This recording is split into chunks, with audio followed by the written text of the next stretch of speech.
We forgot the recording. There you Oh. Okay.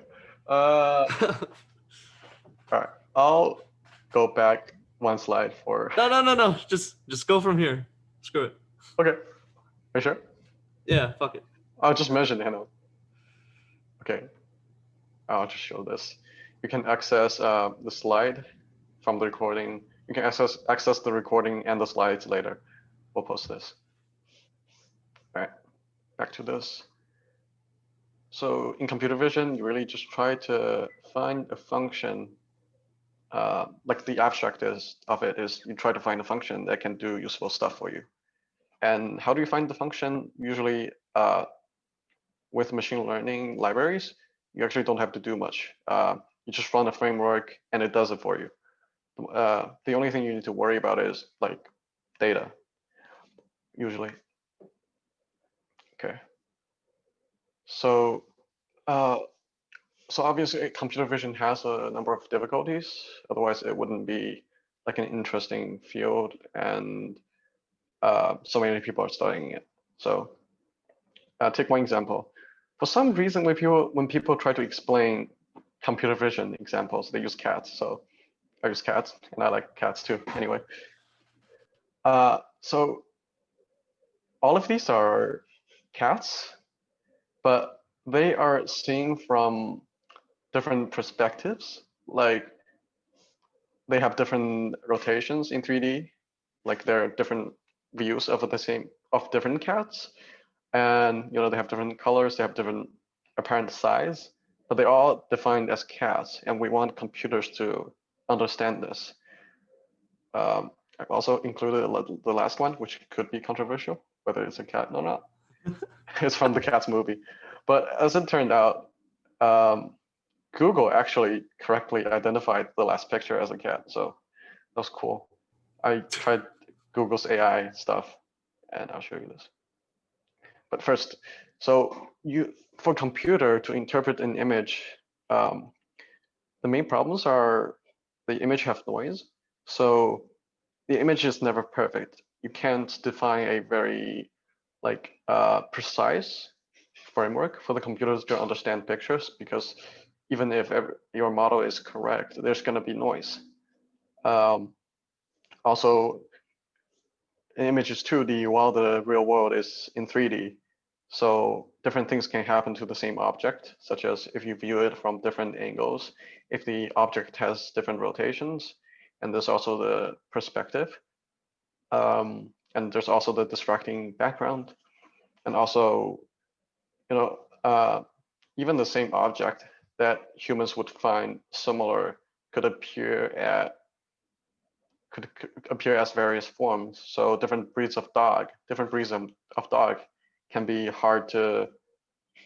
It can be hard for a computer to make the connection between different breeds of dog, because even they are all categorized as dogs.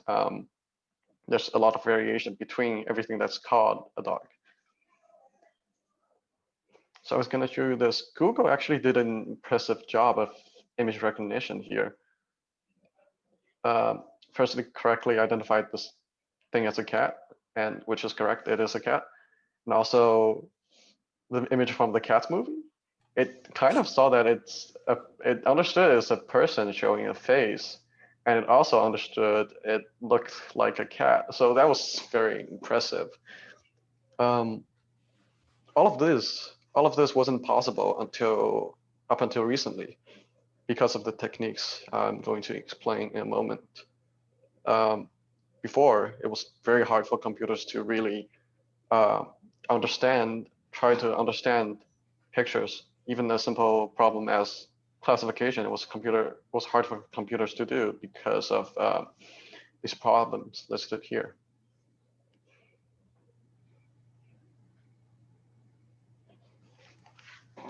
So for computer vision, usually you work with uh, irregular data, as in not because the image are stored irregularly, they are actually stored in a grid of pixels, which is regular, but they can have a lot of variance. And one way people found to deal with these data variances was the use of convolutional filters. These filters are kind of analogous to kind of like photo filters you have on your phone. Like, I'll just give you an example.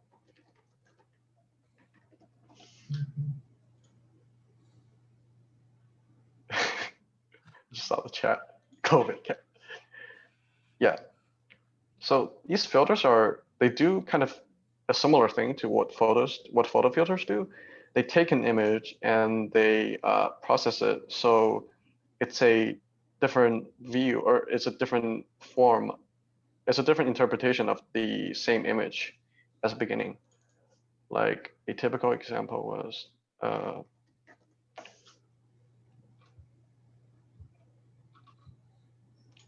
some filter like this. Like you have this kind of filter in some photo processing apps, and they take an image and they give you the outline of the original image. So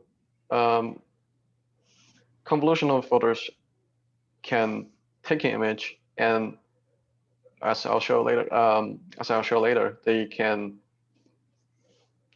process the image so that some specific characteristics of an image are more pronounced than the others. And this is a GIF about how convolutional filters work. Usually you have at each time you process a 3x3 grid of pixels. So here, this is the original image. I'll just turn off the animation to make it less distracting. Here it is the original images. On the right, the original images have pixel values in the big numbers. And you have a filter that is denoted by the subscript. And what convolution does is it takes the original image and it multiplies each pixel value with the corresponding filter value. So 3 times 0, 3 times 1, 2 times 2, and it sums all these products together. And the reason it does this is because of, if you took linear algebra, you'll see that, have you guys taken linear algebra? Let me just ask. Could you guys type in chat? Yes. Okay. Okay, that's good. We only need one thing from linear algebra, that is just like the definition of dot product. So linear algebra tells us that if the sum of two vectors is called a dot product, and that is what we're doing here. We have a length 9 vector that is the image. The 3x3 image is taken as a length 9 vector, and the filter is also a 3x3 image, if you will, but you also flatten it into a length 9 vector. When you add up the products, it is equivalent to, it is the definition of a dot product in linear algebra. And what dot product does is the dot product of the two vectors is their length times the cosine of the angle between them. What does this mean? It means that if the image and the filter, which are both vectors, if they are very close, so if they are parallel, the cosine of their angle will be 1. So the convolution operation will result in a large value if the filter is similar to the image. If they're exactly equal, then cosine theta will be 1. And if they're orthogonal, then cosine theta will be 0. You'll end up with a small value. And when I say similar, it's not like an abstract concept.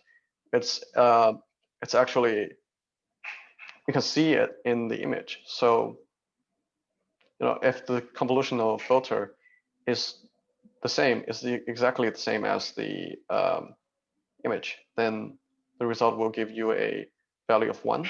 But also visually, this 3x3 patch of the image will be, if you take these numbers and you convert them to a grayscale image, you'll see visually that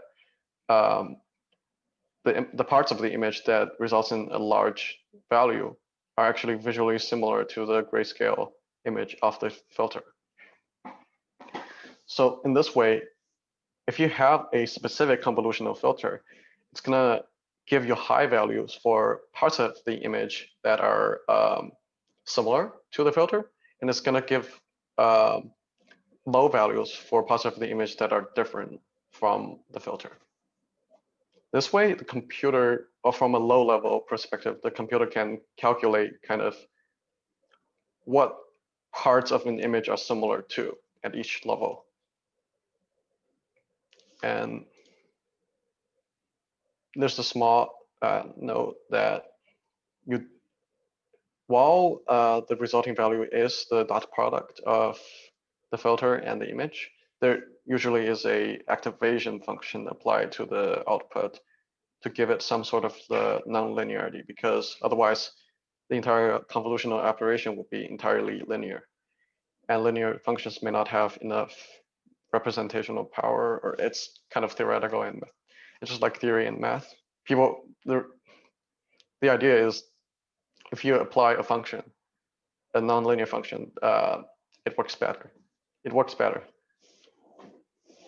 There is a lot of theory behind this, but I'm not gonna go over it right now.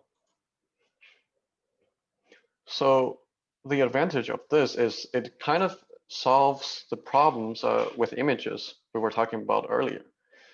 So one very good property of this is, since you're doing the convolutional filter to every part of the image, if say a cat in the image appears at different locations, then it wouldn't really matter to the convolution, because it does the same thing to every area of the image. So no matter where the cat is, it's gonna be processed in the same way. And also, because it is a typical linear algebra operation, modern graphics cards can do this at very high speeds. So even with a mobile phone, you can usually run. So there are mobile optimized like object detection algorithms that can detect images at like 30 frames per second or above. And also, a good property is that when you do the convolutional operation, what you end up with is still an image. It's just a different representation of the image you began with. So you can do this multiple times to arrive at images that are that contain more and more semantic information. So information that is interpretable by humans as you go down, as you apply more and more convolutions to the same image. I'll explain this in a little bit. And also, it is a parameter efficient. Like, no matter how large the input image is, you always need only the same number of values in the filter to generate a new image, because you just you'll see in this GIF, you just do the same thing to every patch of the image. You don't care how big the image is. So this results in a property that is like, it doesn't take too much storage to store all the filters you just created. Oh, and I want to make a distinction between filters and kernels. These are two technical terms used in convolutional neural networks. A kernel is just a simple matrix. Kernel is a simple matrix like this that contains the parameters. So it can only be applied on a grayscale image, because it's a single matrix, and a grayscale image has only a single channel. But if you have an RGB image, it has 3 channels. Then to take into account of all the information of this RGB image, you need to do the convolution on the R channel, and then on the G channel, and then on the B channel. So you need 3 channels. You have 3 channels in the input image. And in order to collect all this information, you need 3 different kernels in order to filter, create. You have 3 different kernels in one filter in order to create one output image.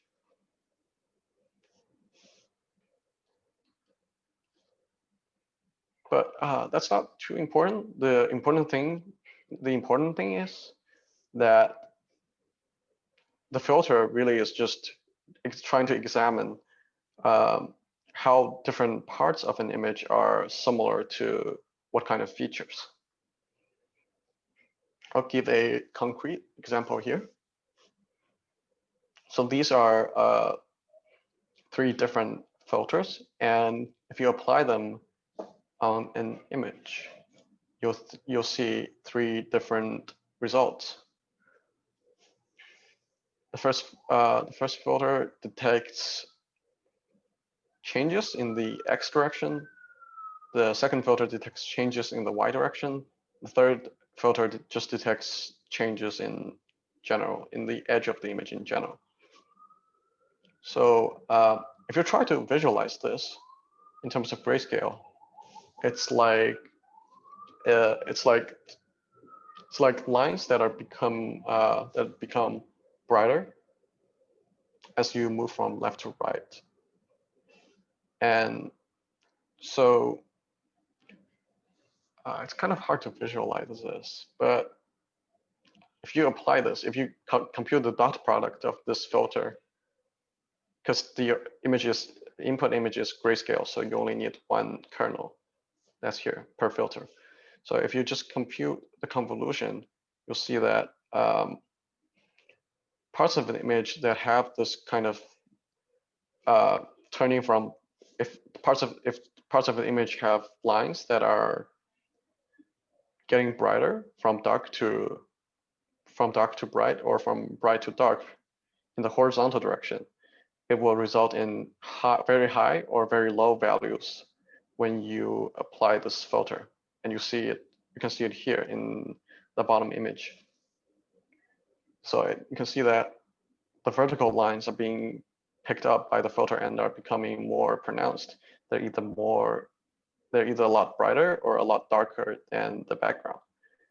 That is because this filter here detects changes in the horizontal direction. So vertical lines next to each other have a lot of change in the horizontal direction, and they result in larger absolute values in the resulting image. So already you can see here, with just a single filter, you arrive at a different interpretation of an image you started with. Like the Sobel X kernel here gives you an image that is more pronounced whenever you have changes in the horizontal direction. And the Y image here gives you an image of the original image that has more pronounced changes in the vertical direction. And then with these filters, what modern computer scientists did was they just gave a computer program a great number of filters, and then so a lot of filters can represent different properties, different features, different desired features you want from an image. So if you combine a lot of filters and then you downsize the image, if you downsize the image, it means that each filter can cover a greater area of the image. So instead of just looking at 9 pixels at a time, if you downsize the image, you're gonna end up with, say, instead of 3 times 3, if you downsize the image by half at the second level, you're gonna have, I think, 6 by 6. You're gonna have access to information in a 6 by 6 patch of an image. So smaller features like horizontal lines or vertical lines can be combined into more complex features, like, for example, like a human eye. And I'll show examples of this in a bit. yeah, and as I said, it is very parameter efficient. Like you only need 9 numbers to collect information about the horizontal or vertical changes of an image. Like just 9 numbers gives you a completely different view of the same picture. Okay, and so these are kind of simplistic examples to explain the theory behind modern computer vision, which relies on convolutional filters. And in the real world, I mentioned that there's going to be a lot of different filters to detect a lot of different features in one picture. And you definitely wouldn't want to design filters by hand. The 3 examples I gave here are actually like someone actually came up with them and found that they were able to detect, say, changes in the X direction or Y direction or edges in an image. In the real world, if you have like millions of filters, you don't want to have to come up with their values by hand. So what people actually do is they just give one program a lot of random filters. And then since the convolution operation is it is actually differentiable and it's mostly linear other than the activation function, it's easy to compute how the result will change with respect to each parameter. So with respect to each number in every kernel. Wouldn't I'm not gonna go into deep details about this, but if you just look up gradient descent, or if you just look up gradient descent, you can see the details of how the computer uses like calculus to optimize the parameters, the random parameters, in order to arrive at filter parameters that are actually helpful in a task you choose. And I mentioned earlier, one kernel is just one matrix. And if the input image has 3 channels, then you need 3 kernels to collect all the information from the input. And also, the output image can have multiple and will, in general, have multiple channels as well. In the same way that, for the same reason that you have 3 colors in image, like each color represents a different aspect of the same picture. So when you filter these images, you also want to store different aspects of a picture in different channels. So it's hard to visualize an image with more than 3 channels, but the idea is that each channel has a grayscale image, and the pixel values of that grayscale image represents how strong that pixel is in terms of the feature it is desired to describe. Like if a pixel value is strong in the red channel, it means that the image is red there. So you'll see later that it can happen that if a picture is of a dog, then maybe a specific channel will light up later because it picked up features of the image that are similar to a dog. And I mentioned this too. If you keep downsizing images and then consecutively apply more convolution operations, it allows the features that the convolution operations are designed to pick up. It allows these features to be more global because they cover larger areas of the same image. So this is a working example. This architecture is called VGG16. It's actually a little old, but it's a good example because it has a relatively simple structure. So you begin with a RGB image. It has 3 channels, and it has a size of 224 by 224.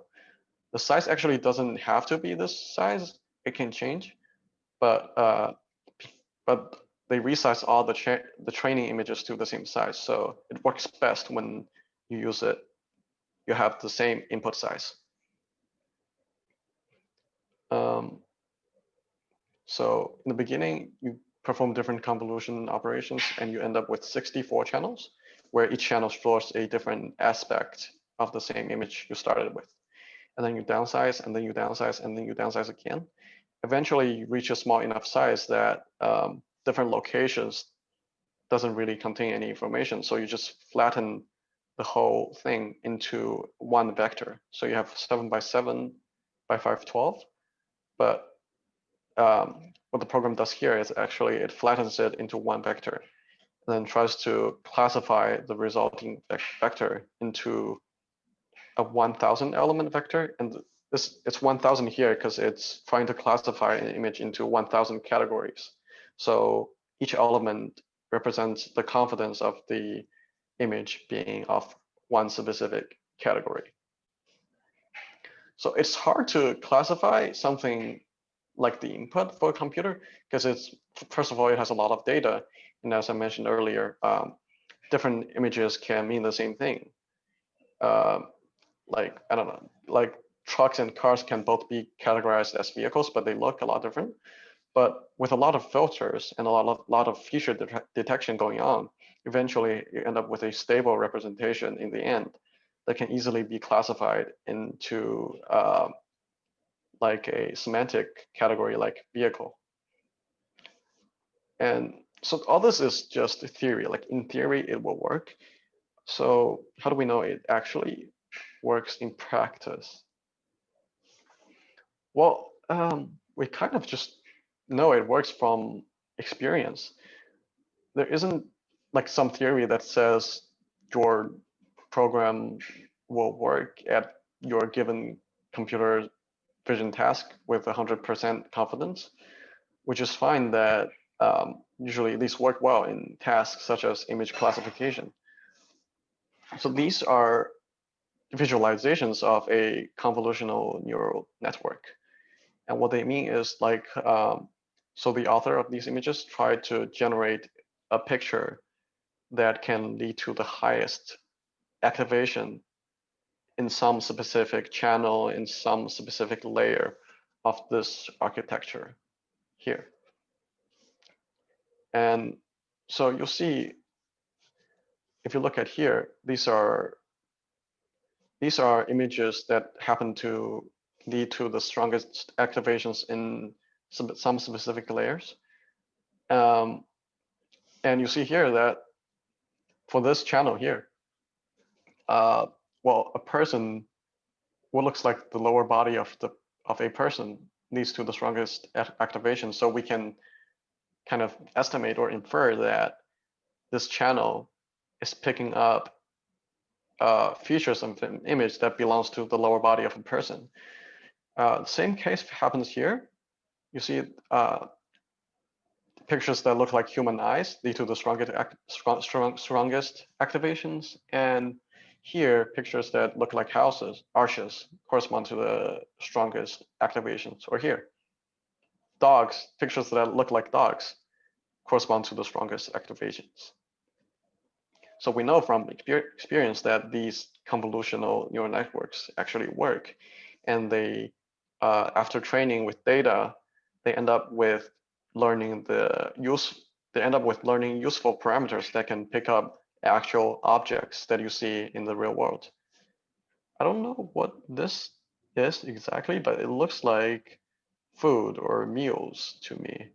And it's kind of uncanny. I'm not sure, maybe it's spiders or something, but these features that the convolutional filters pick up, they do correspond to different objects you see in the real world, but they're not perfect.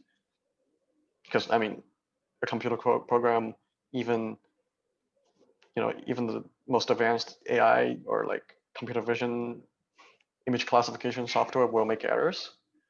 Sometimes they are absurd too. At least it looks like the errors are absurd to a human, just because they don't have any real intelligence per se. They're just detecting features that are similar to a predefined set of filters, and then combining the features to get more features, and then eventually making a decision about the category of an image or something else based on the predefined parameters it has.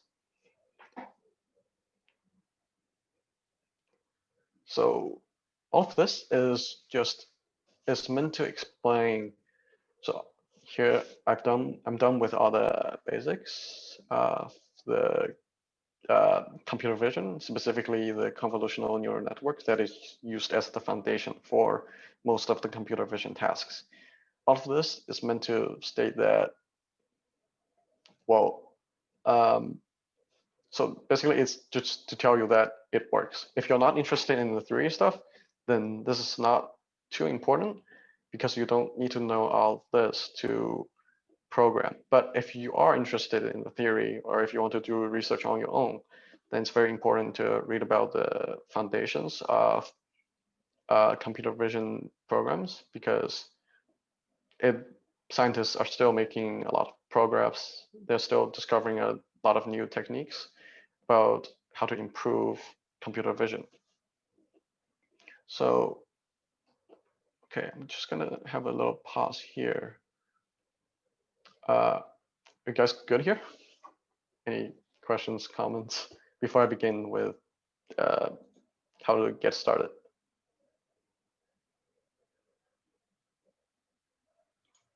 I feel like I talked a lot. I don't know. Did you find the theory stuff understandable, interesting? Yeah, that was interesting. Okay. Again, like you don't have to understand all the technical foundation because most of the time, if you're not doing research, then you don't have to change any of it. And people have already coded all of this for you. So like the convolution operation and like how you can optimize the parameters from data, it's all coded in PyTorch for you. What was my first computer vision project? It was probably in high school when I used OpenCV to make yeah, uh, the robotic, like the robot car with Raspberry Pi that guided itself to some predefined object.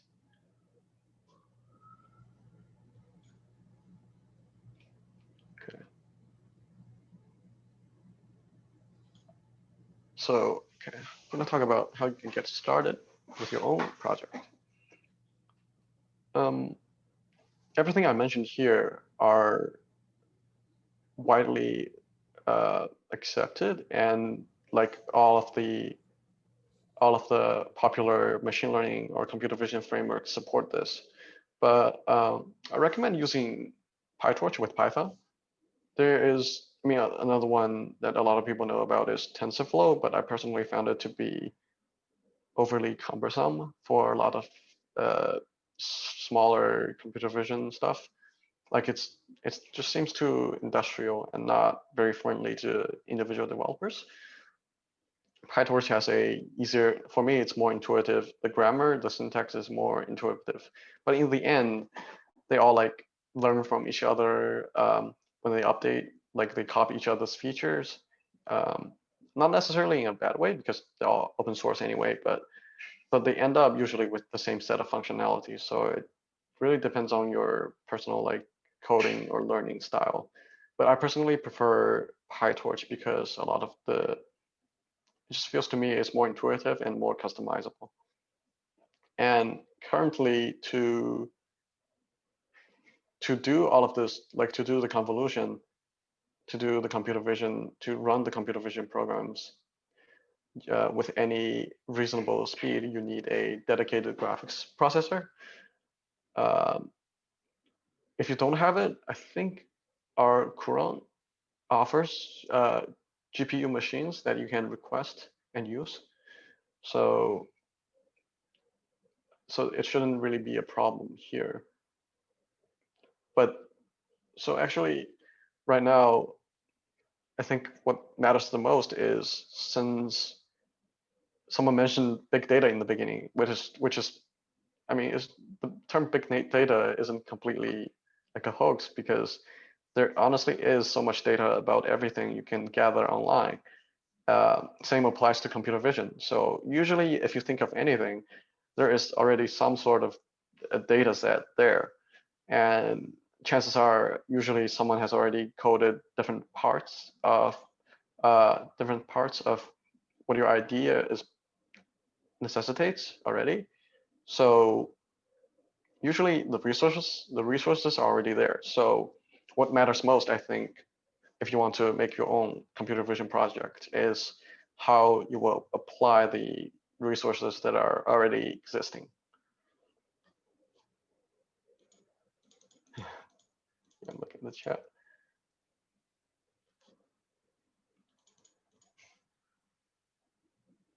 So I think the most important takeaway from this and the previous theory stuff I explained is that uh, we already know what is possible, and people have already built a lot of knowledge and a lot of data to support machine learning powered computer vision.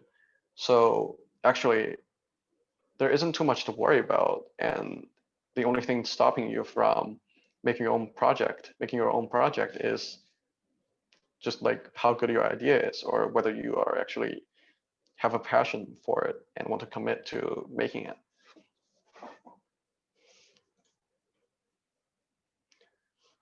So as an example, I'll just show you like a little project I made. Um, I wanted to make a program that can detect hands in front of a camera and relay the location of the hand using stereo sound. And actually made this in like a matter of 2 days because there are already a number uh, uh, of models that can detect hands.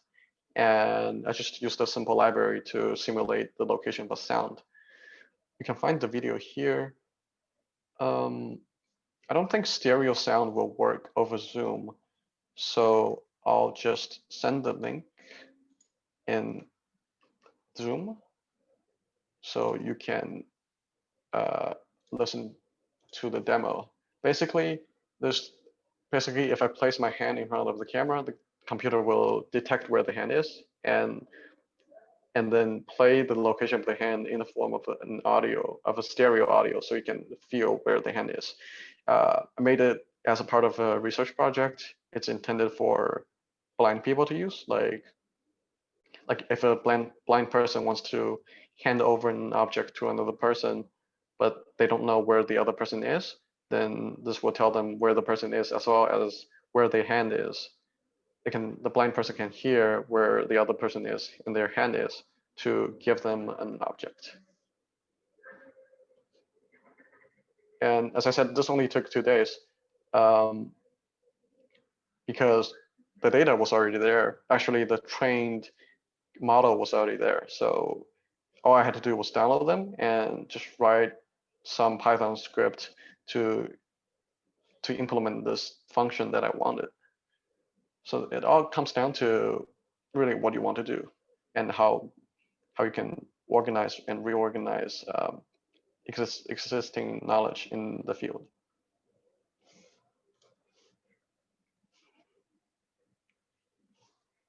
Yeah. So I'm gonna give a pause here. Any at this point, this is basically my perspective on how you can get started on your own computer vision project. Take any comments, questions, type them on Zoom or just speak up.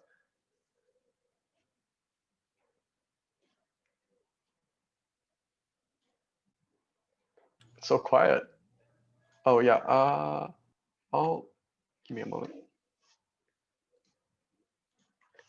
Is anyone gonna say anything? What's a link where we can find more resources to this type of stuff? Oh, the examples like I mentioned have I Oh, put the link at the bottom of the oh, slides. I didn't see that. So when I share the slides, you will have these too. And oh, I forgot to add this. I'll add this right now. Like a, a very good website, a very good resource is like this website has a lot of interesting articles about the newest stuff that's going on in computer vision. It's called Towards Data Science. I think. Like they have a lot of articles about just all different aspects of mostly computer vision and machine learning. Yeah, so this is a website. You can learn a lot about the newest updates on computer vision in towardsdatascience.com. I personally like this website a lot. Is that what you used to get started? Well, I got started way earlier before I was aware of the website, but I read this often, kind of as a I mean, like they offer it's a good source of knowledge on the newest that's going on in computer vision. But me personally, usually the stuff I work on since I was doing research in the past, I just work on whatever I was assigned. And usually, if I were to work on something on my own, it's going to be something I personally find interesting, which may or may not coincide with, like, for example, what this website is writing about. So it really depends. Like, if you're just interested and you want to learn about what's up, then you can look into these resources. But if you have a specific task in mind, just a simple Google will give you a lot of different data sets, resources, and code related to what you have in mind. Sweet. Yeah. Good to hear. Good to hear. Are there any good sites you could recommend for getting data sets? So that's actually a good question.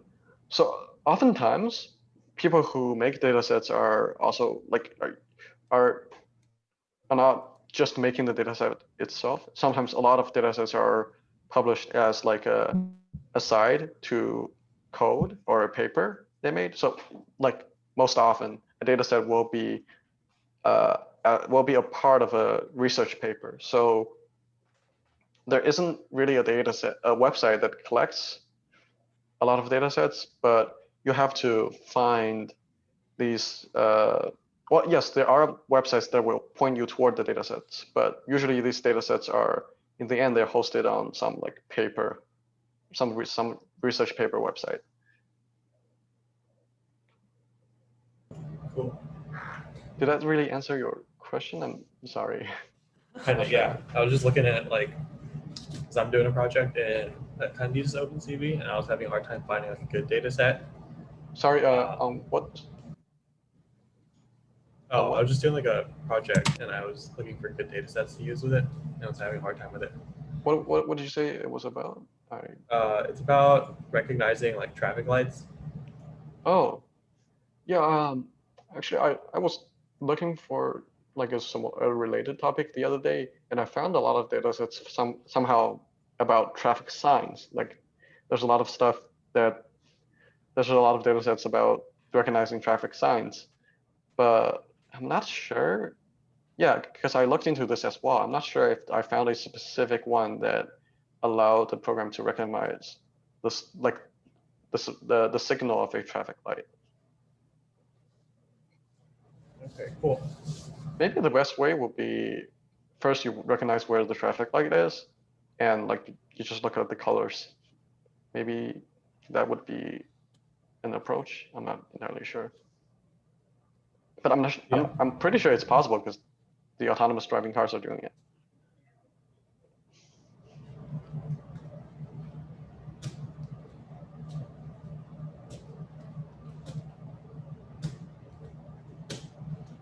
So yeah, I'm just gonna say a few more things before we end. So I think computer vision is, compared to more traditional or more conventional computer science fields, like I don't know, maybe just like regular software development, computer vision is changing very quickly, both in terms of software and in terms of hardware. Like the theory I mentioned was known way before, I think maybe like 50 years ago, but they didn't have the hardware capacity to make what they were theorizing actually useful.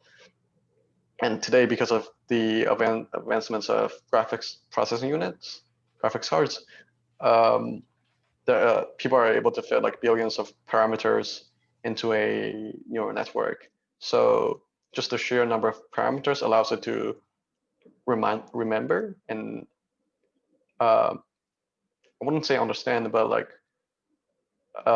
remember and kind of understand images in the same way that a human can, just because of how much parameters it has, like how much features they can store.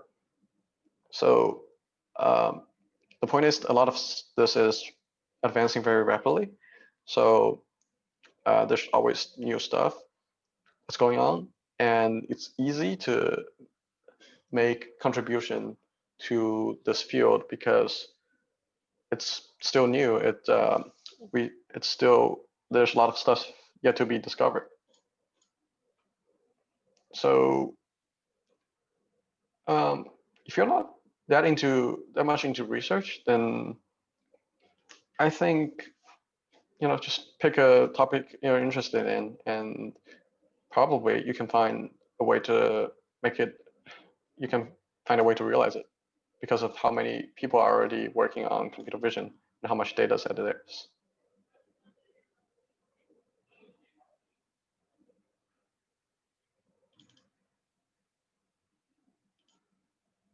And I think that's basically it.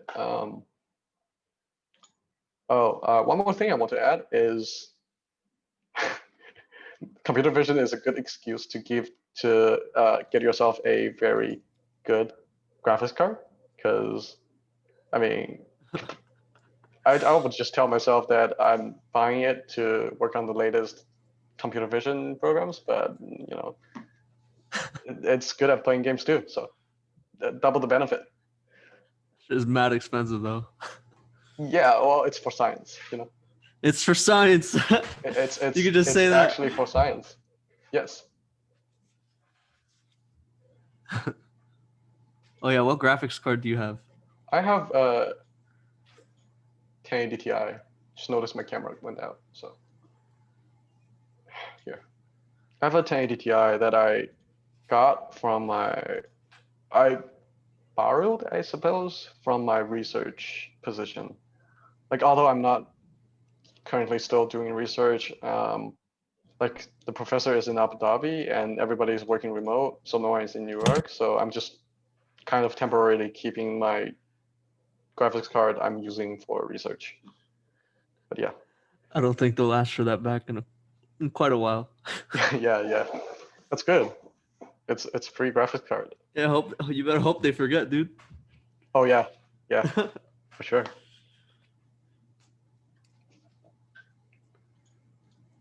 All right. So I Yeah. guess no other questions. Guess we can end. I think we can end it here then, right? Yeah, just end the recording.